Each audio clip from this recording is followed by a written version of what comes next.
So, what happens when the very thing you're best at actually becomes your biggest obstacle? Today, we're going to unpack a really powerful idea by weaving together an ancient story, a weird quirk of modern psychology, and a little piece of history you might have forgotten. Let's get into it. I mean, really think about that. When should you ignore your own expertise? It's a question that gets right to the heart of how we make decisions, right? We spend years, sometimes a lifetime, building up our knowledge and our instincts.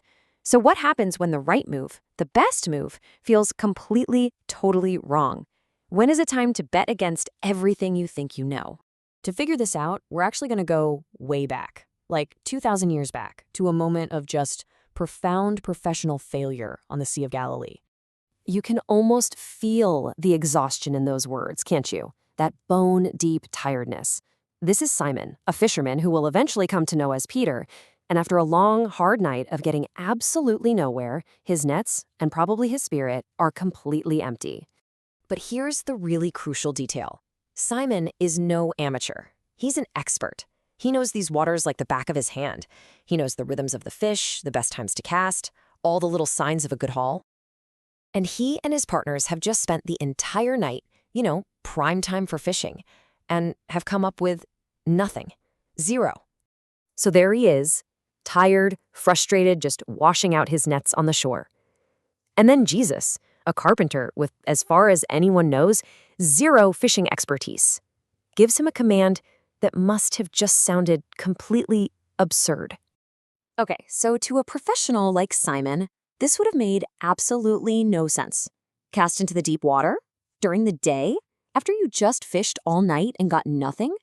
Every single bit of his hard-won experience would have been screaming that this was a total waste of time and energy. And this, right here, is the turning point. Why would an expert, totally exhausted, obey a command that goes against all logic? Well, the answer isn't just about faith. It's actually rooted in a really fascinating quirk of the human brain. And it has a name.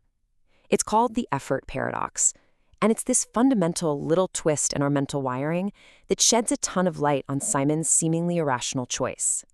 So, here's how it works. Our brains are basically hardwired to conserve energy. That's their job.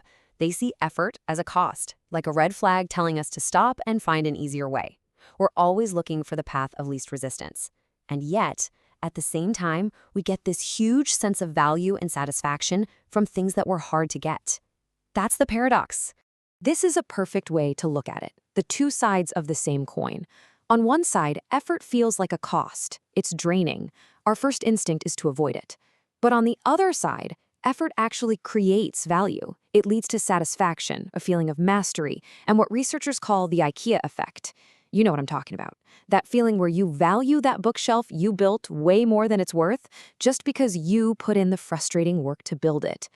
So when Simon says, "But at your word, I will let down the nets," what he's really doing is pushing past that deep primal instinct to save energy. He's choosing to put in one more illogical bit of effort, even though his body and his expertise are telling him it's useless. He's literally overriding the cost signal in his brain. But hold on, Simon's decision wasn't just about getting over his aversion to wasted effort. He was also taking a huge risk. A risk that's kind of hard for us to fully appreciate from where we're sitting today. See, we live in a world that is designed to minimize risk. We have systems and safety nets for almost everything. Simon? He had none of that. I mean, for centuries, we've been perfecting this idea of a backstop. Way back in the 13th century, Italian merchants were using sea loans to share the financial risk of a voyage.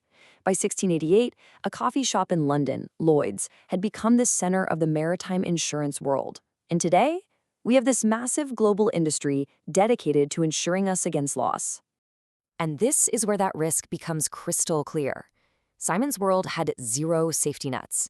He was operating in an exploitative economy, pretty much living hand to mouth with no control over taxes or anything.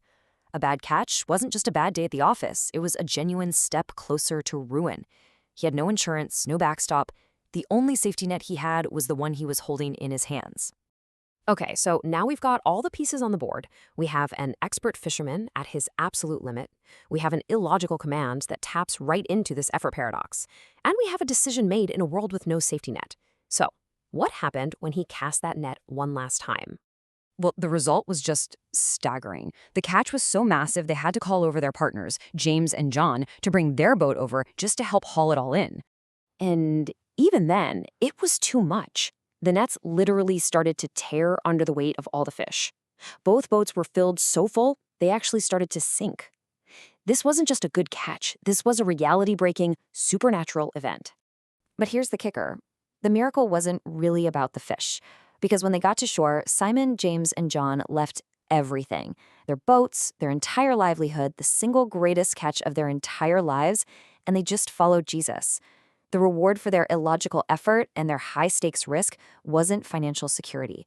It was a complete and total transformation of their lives. So what can we pull from all this?